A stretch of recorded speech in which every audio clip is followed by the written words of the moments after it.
Good morning, students. In the previous lecture, we studied about the free market economy, according to which every businessman or every person of the society is free to do or produce anything whatever he wants. So we will continue in today's lecture same concept, the concept of free market economy.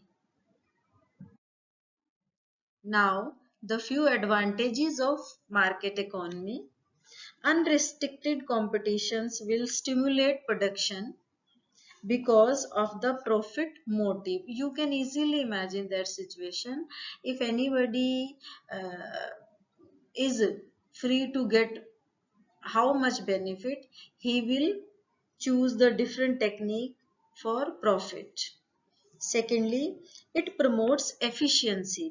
The past experience shows that things are better managed when managed by individuals rather than when done by the government. I hope this point is too much clear to you. You can, if we are doing our own work, we put a lot of time on that. But if we are doing on another work of another person, we becomes lazy. So individualism promotes efficiency.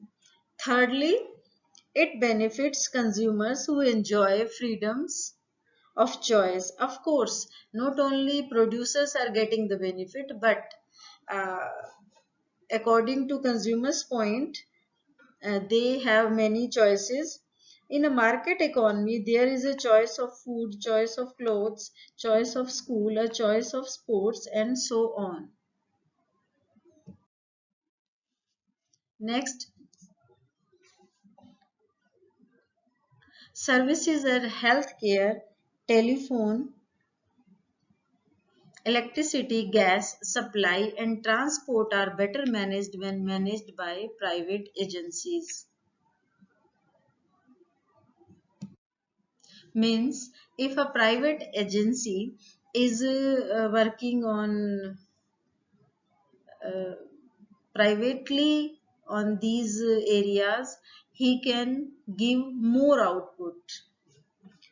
Next, it is a system that guarantees meritocracy. It is a system that guarantees meritocracy and is therefore just. It gives people what is their due because of their abilities and intelligence rather than because of their caste, religion, or gender. It ensures and respect the principle of equality of opportunity. So we can say in a simple words, free market economy is beneficial for the individual's concept, according to individual's concept. Next, we will do the criticism of market economy. Of course, many thinkers are in the favor of free market economy, but many thinkers are against of this type of market economy. Firstly, market economy increases greed and selfishness and ignores the broader needs of the society. Since private agencies find that it is more profitable to start good schools or hospitals in urban areas or in posh colonies, they are reluctant to invest money in remote rural areas. Therefore, the responsibility of providing good education or maintaining health of citizens shall have to be entrusted to the government.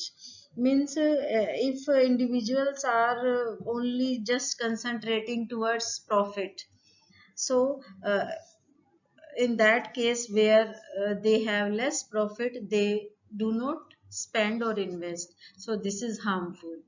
Second, market economy generates poverty. Therefore, the government was quite justified in following pro-poor policies such as midday meal scheme for students in government primary schools or distribution of food grains, wheat and rice through fair price shops. Uh, All of you are familiar, in our India, midday meal scheme is launched by the government because government wants to increase the education level of the people. That's why he encouraged the students to come in school and study. So along with the study, they get the food. So this spirit encourage the uh, or promote the concept of education. So if a private member is doing this concept, maybe he will not spend too much on this work. Thirdly, the model state in a social service state, it makes factory acts, the minimum wages act and the child labor prohibition act, etc., to protect the interest of workers, children, and the women workers.